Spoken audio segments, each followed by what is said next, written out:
உறவுகளுக்கு அனைவருக்கும் வணக்கம். இப்போ விவசாயி பண்ணுற உறவுகள் வந்து இப்போ நிறைய பேர் இடம் வச்சுருப்பாங்க. ஆனால் அவங்களால வந்து எப்படி சொல்கிறது, பணப்பயிர் மாதிரி எதுவும் பண்ண முடியாது. இப்போ ஒரு 3 மாதத்தில் பயிர் பண்ணோன்னா அது மாதிரி இருக்கவங்களுக்கு பயிர் பண்ண தெரியாது.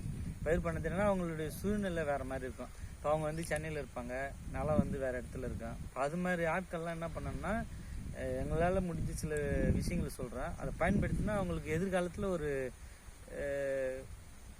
பணபலமாக இருக்கும். அப்படி தான் அது மாதிரி தான் இப்போ நாங்கள் வந்து ஒரு 3 மாதத்துக்கு முன்னாடி 2 மாதம் இருக்கோம். 2 மாதத்துக்கு முன்னாடி நண்பர் நமக்கு ஒரு ஆலோசனை கொடுத்தாரு ஈசா மூலயமா. அவர் என்ன சொன்னார்னா, என்கிட்ட கண் இருக்குது, நீங்கள் வாங்கி வைங்க, ஃப்யூச்சரில் உங்களுக்கு ஒரு 10 வருஷத்தில் அது ஒரு எதிர்காலத்தை உருவாக்கும் அப்படின்ற மாதிரி சொன்னார். அப்படி வச்ச கண்ணுங்க தான் இன்றைக்கி நாங்கள் பாருங்கள். இது வந்து ஒரு 2 மாதத்துக்கு முன்னாடியே தான், 60 நாளுக்கு முன்னாடி வச்ச கண்ணு. இன்றைக்கி வந்து 60 நாள் கழிச்சு தான் நான் இப்போ வரனே ஊருக்கு வந்து பார்க்குறேன். இந்த கண்ணு பாருங்கள் எவ்வளோ அழகாக இருக்குது பாருங்கள், வளர்ந்துருச்சு.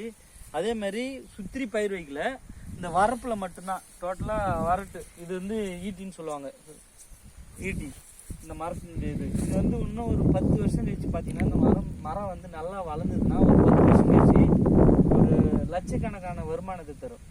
இப்போ வந்து இங்கே பயிர் வைக்க முடியாத ஒரு ஆட்கள் வந்து இது மாதிரி ஒரு பயிர் வச்சாங்கன்னா அவங்களுக்கு எதிர்காலத்தில் மிக ஒரு பலனாக இருக்கும். அதே மாதிரி இது பாருங்கள், இது செம்மரம். இந்த கண்டு பாருங்கள் செம்மரம். இதெல்லாம் வந்து நாங்கள் சின்னதில் செடியாக வச்சேன். ஆனால் வைக்கும் போது குட்டி செடி தான். ஆனால் இன்றைக்கி வந்து இது வந்து வேர் பிடிச்சி சிறப்பாக இருக்குது, சூப்பராக இருக்குது பார்க்குறதுக்கு. இதெல்லாம் விவசாயம் பண்ணுறவங்களுக்கு ஒரு நல்ல ஒரு வாய்ப்பாக இருக்கும். பாருங்கள், இதனால் வந்து உங்களுக்கு எந்த சேதாரமும் கிடையாது. என்ன பாருங்கள், இதனால் ஒரு சேதாரமும் கிடையாது. வரப்பை சுற்றி தான் வைக்க போகிறீங்க. ஏன்னா உள்ள பயிர் எதுனா பயிர் வச்சா கூட வரப்பை சுற்றி இது மாதிரி மரங்களை வைக்கலாம். இது தேக்கு. இது பாருங்கள், நான் 2 மாதம் கழிச்சு இப்போ தான் வந்து பார்க்குறேன். பார்த்துட்டு இப்போ எல்லாமே க்ளீன் பண்ணி ஒவ்வொரு செடியும் க்ளீன் பண்ணிவிட்டு, ஏன்னா மழை நான் வந்துக்கிற டைம் நல்லா ஒரு அளவுக்கு மழையாக இருக்குது, அதனால் புல்லாம் பிடிங்கிட்டு க்ளீன் பண்ணி வச்சுருக்கேன். இன்னும் ஒரு 1 வீக்லேயோ இல்லை ஒரு 10 நாள்லேயோ வந்து இன்னும் தண்ணி ஊற்றுவோம். இப்போ வெயில் காலமாகிடும். அங்கே பாருங்கள் எல்லா தண்ணியுமே நல்லா இருக்குது. உண்மையாக நாங்கள் செத்துருன்னு பார்த்தோம். இந்த கண்ணு பாருங்கள், வேறு எடுக்கலாங்க. இங்கே பாருங்கள், இந்த கண்ணு எப்படி துளுருது பாருங்கள். இந்த வேர் வந்து செத்தே போச்சு, இந்த செடி செத்து போச்சு, இருந்தாலும் மேலே துளுருது. அது மாதிரி இதனால எதுவுமே வீணாக போகலை, எல்லாமே நல்லா இருக்குது. பாருங்கள் அழகாக இருக்குது பாருங்கள், பார்க்குறதுக்கே அழகாக இருக்குது.